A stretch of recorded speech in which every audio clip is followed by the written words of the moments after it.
Okay, I'm going to try this again.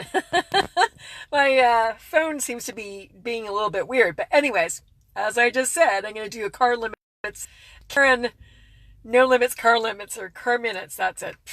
All right. My inspiration that I want to share with you, because this kind of stuff comes up to me as I'm driving, is that, you know, what I see so much is that people are asking for things in their lives. They're wanting things to change in their life. And then what happens is an opportunity comes up. Some little thing pops up and might be in their email, might be on Facebook in the feed. It might be somebody saying something. You might see somebody might say something to you, and we just kind of pass it off. I see people do this over and over again, and it's like they pass it off, right? They just go by. Yet the very thing that they're actually asking for and they're wanting to change, the solution is right in front of them. And I see this all the time. Last year, last June, or no, it was even before that, it was last spring, Jeff had been saying to me that he wanted to change things. He just needed to start eating differently. He wasn't feeling great and just wanted to do something differently. And of course, look, I've been on a gazillion diets in my whole entire life, like really, honestly, a gazillion. And I get things in in my email, I get emails about the weight loss. I see it you used to see it in the Facebook feed. You may not see that so much anymore. But what would happen? I'd always just kind of discount it. But then what I saw, or what I started to realize, or what happened in this particular instance, it was like, okay, this is the time. Something needs to change. And there was an email that came through from somebody that I follow who doesn't particularly do weight loss stuff, but I thought, okay, what is she doing? And I followed it, and it was very unlikely that, it was a very unlikely situation. And then, Jeff and I, we followed it. It was through Chalene Johnson and her 131 diet. And we both lost 50 pounds really very easily. And so that's just an example of just following inspiration. You're asking for something. You want something to change. Follow that inspiration, but you must take action, right? We just think, okay, well, but I'm not sure. Is it this? Is it that? And really, it really is about taking action, seeing these things pop up, taking action on it, reading about it, opening that email, clicking on the link, watching the webinar, take some kind of action towards it, because if it isn't you'll feel it. It won't resonate with you.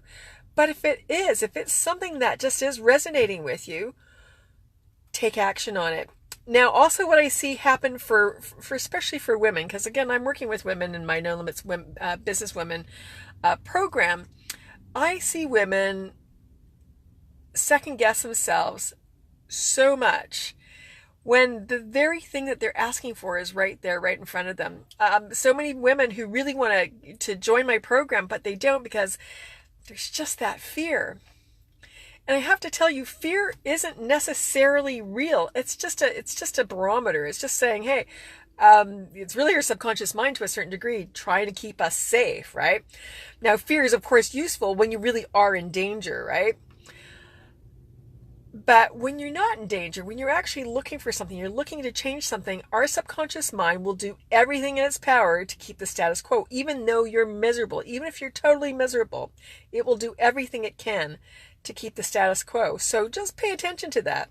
Pay attention to when the fear comes up, when you're trying to think about doing something new, or you are doing something new. That fear will come up. And again, it's just your subconscious mind. It's just trying to keep the status quo. It's not real. It's not necessarily real. Now, there's a difference between, red flags and fear. Red flags, this is how the universe speaks to us. It's like these little pokes saying, it's like whispers saying, yeah, go this way. Or if something's not good for us, it's saying, something to pay attention here. But when you do something, when you listen to something, when you watch something, when you see something, you get really inspired by it, and then you're just like, yeah, I'm going to go for it. But then the fear pops up later. That's your subconscious mind trying to keep you small. And what happens is every time you pay attention to it, your world gets smaller and smaller and smaller.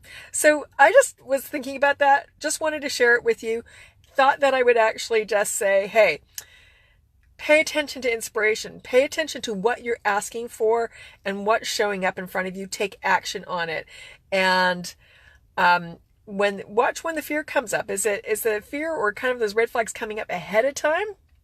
Or is it after the inspiration, after like the excitement, when you say, okay, I'm going to make this decision and the fear comes up then that's your subconscious mind trying to keep you small. Don't be small anymore. All right. Thanks for joining me. I will see you next time. Have a great evening. Bye.